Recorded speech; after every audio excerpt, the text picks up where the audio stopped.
inductivo puro, bueno, quizá R, esa resistencia en ohms, ok, bueno, lo mismo acá, bien, la resistencia en ohm, circuito inductivo puro, vamos a tener, por ejemplo, acá, la bobina de L, ¿qué? Henrys, L Henrys. Y acá tenemos la relación, entonces la fuente, ¿ok? Y la respuesta de corriente. Y de T. Bien.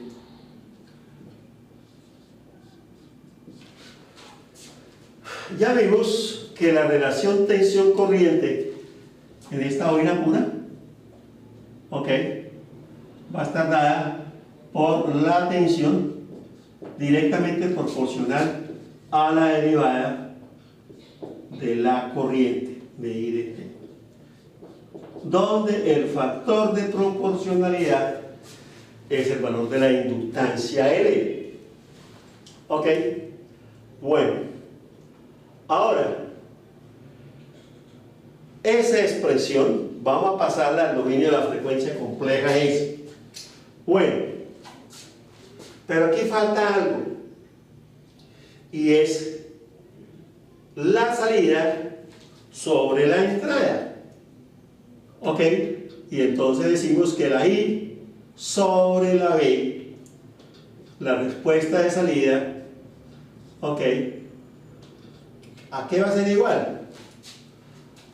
I sobre B es igual a la admitancia, ¿ok? Entonces I sobre B es igual a 1 sobre R, ¿en qué? En mho. ¿Ok? En mho. Pero si planteamos B de S igual a R por I de S, entonces tenemos que esto está en ohms. ¿Ok? Esto está en, esto está en volts, en volts, de donde acá vamos a plantear la relación tensión-corriente B de S sobre I de S, y nos va a dar la impedancia Z de S igual a R en ohm. La admitancia 1 sobre R y la impedancia R. No hay ningún problema, ¿ok? En este caso, si yo tengo B de T, voy a pasarla al dominio de la frecuencia, voy a decir B de S. B de S. Igual a L, pero L es una constante, y las constantes en matemáticas, en las derivadas, en las integrales, no tienen ninguna injerencia. Y acordémonos de la derivada de un producto de una constante por una función es igual a la constante por la derivada de la función. Bien, por la derivada con respecto al tiempo de la corriente, pero ahora la corriente la vamos a expresar en el dominio de la frecuencia compleja S. Dominio de la frecuencia compleja S. Bien, I de S. ¿Pero cuánto es I de S? N por la derivada con respecto al tiempo de I de S, como lo habíamos planteado anteriormente, el fasor rojo, el I, por E a la ST. Esa I es una constante. Entonces decimos que B de S va a ser igual a L. Aquí la derivada, una constante por una función, entonces igual a la constante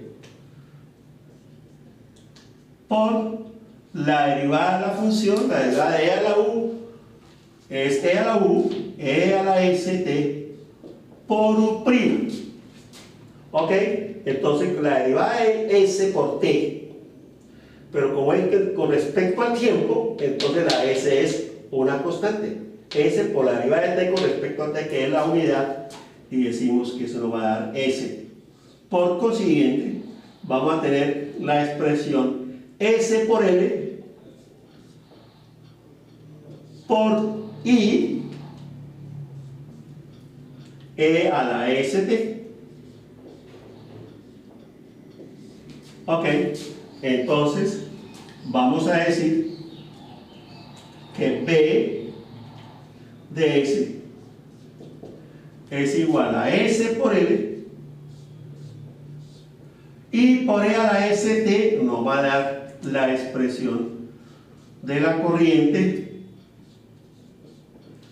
y de S en el dominio de la frecuencia compleja S.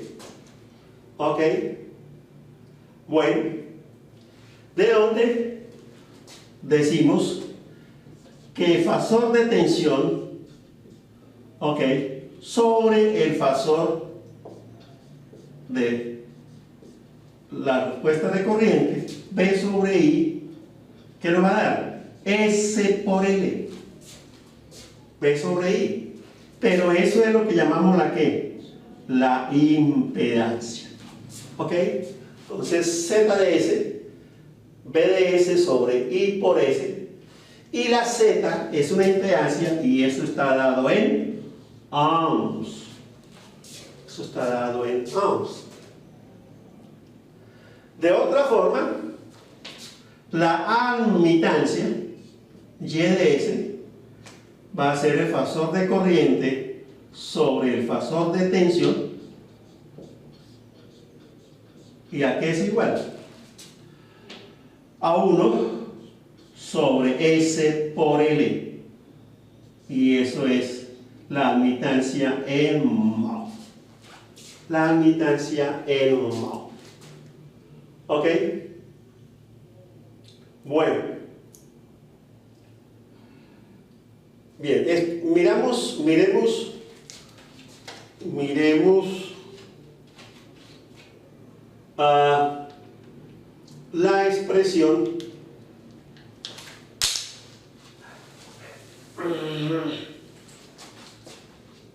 la expresión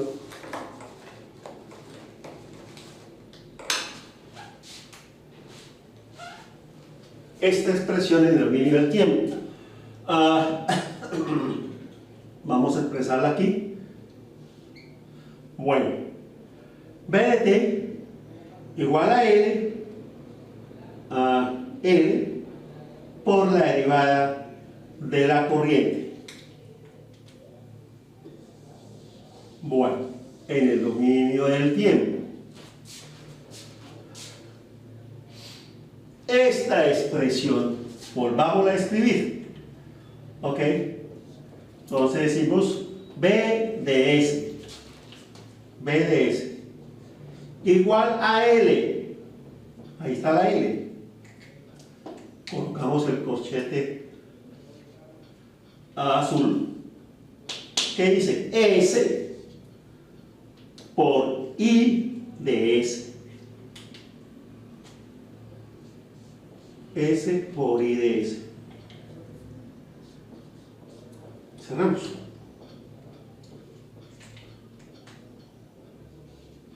Bien. Entonces, ¿qué pasa cuando pasamos del dominio del tiempo al dominio de la frecuencia? Acá, sacamos a la L, que es la constante. Dentro del corchete, la corriente multiplicado por S. Aquí la corriente por el símbolo de la primera ¿qué? Derivada. ¿Ok? Entonces, como estas dos, miramos esta expresión y esta otra expresión. ¿Ok? Entonces decimos que cuando en el dominio del tiempo estamos expresando la derivada con respecto al tiempo de algo, en este caso la corriente, ese es el algo, o la función, en el dominio de la frecuencia vamos a tener S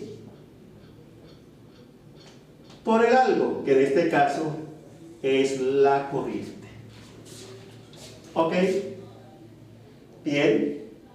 Entonces vemos acá la gran ventaja de trabajar en el dominio de la frecuencia compleja S. Esta S, algebraicamente, como una expresión algebraica, como en álgebra, la variable era la X y la Y, etcétera, y la Z. Ok. Aquí tenemos en la S. Ok, S, tenemos S y S cuadrado y S al cubo, etcétera, y 2S.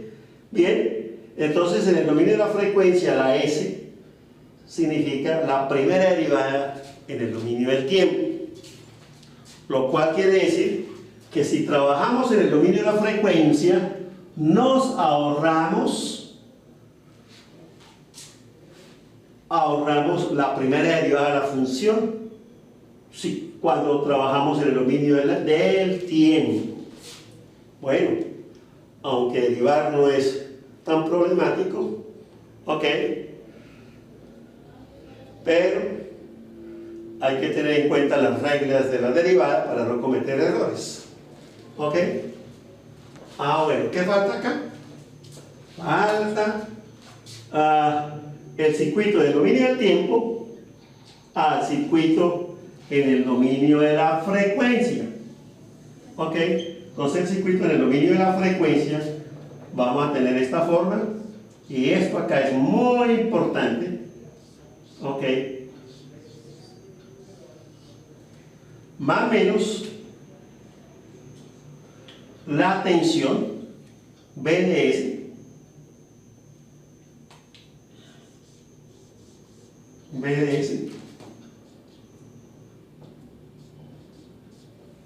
la respuesta de corriente es IDS.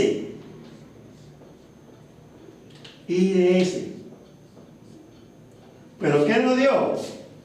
S por L. Ok, y aquí estamos aplicando la ley de Ohm. Ok, aquí se presenta una caída de tensión. Y la L en Henrys, acá, que en Henrys, en el dominio del tiempo, ahora tenemos es la impedancia. S por L en ohms. S por L en ohms. No te lo olvides, siempre hay que colocar en ohm, porque es una impedancia. Pero acá, ¿qué vimos en el caso de la bobina, las propiedades de la bobina? Ok, que cuando esta excitación era continua, ok, entonces al expresar en el dominio del tiempo, le derivaba una continua de cero, ok, y entonces decíamos que en el dominio cuando la excitación es continua en el dominio del tiempo, la tensión en los terminales de la bobina es cero, o sea, la bobina para excitación continua se comporta como un cortocircuito. Ok, aquí está la tensión. Ok, bien. Y como acá la fuente es continua, ok, cuando la fuente sea continua, para esta fuente de acá, ok, la S es cero. Y si la S es cero, entonces esta tensión es cero. Y observamos cómo la bobina se comporta como un cortocircuito. No hay problema. No hay problema. Si fuera exponencial, perdón, si fuera una excitación senoidal, para S igual a J omega, entonces tendríamos J omega por L, la impedancia de la bobina. La impedancia de la bobina. Bueno.